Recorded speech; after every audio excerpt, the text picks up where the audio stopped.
con. Một ngày mới lại bắt đầu rồi, để cho chúng mình có một cơ thể khỏe mạnh. Bây giờ chúng mình sẽ cùng nhau tập thể dục nhé.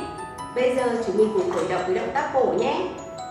1, 2, 3, 4, 5, 6, 7, 8. Tiếp theo là động tác tay. Chúng mình cùng nhau tập động tác chèo thuyền với cô Hương nhé.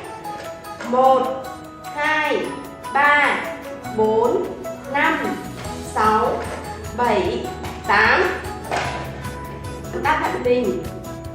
Tư thế chuẩn bị, hai chân dang rộng bằng vai, hai tay song song với mặt đất.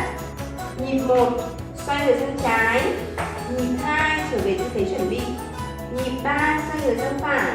Nhịp 4, trở về tư thế chuẩn bị. Nhịp 5, 6, 7, 8. Tương tự như nhịp 1, 2, 3, 4. Chúng mình cùng tập với cô nào. 1, 2, 3, 4, 5, 6, 7, 8. Động tác chân. Tư thế chuẩn bị, hai chân khép, hai tay chống hông. Nhịp 1, đưa chân trái lên vuông góc với mặt đất. Nhịp 2, trở về tư thế chuẩn bị. Nhịp 3, đưa chân phải lên vuông góc với mặt đất. Nhịp 4, trở về tư thế chuẩn bị.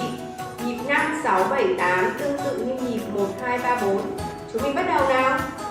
1, 2, 3, 4, 5, 6, 7, 8. Động tác cuối cùng là động tác bật ếch. Chúng mình cùng tập nào.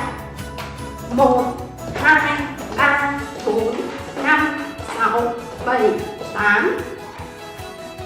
Tôi hy vọng chúng mình ở nhà sẽ tập thể dục thật chăm chỉ để tăng cường sức khỏe nhé.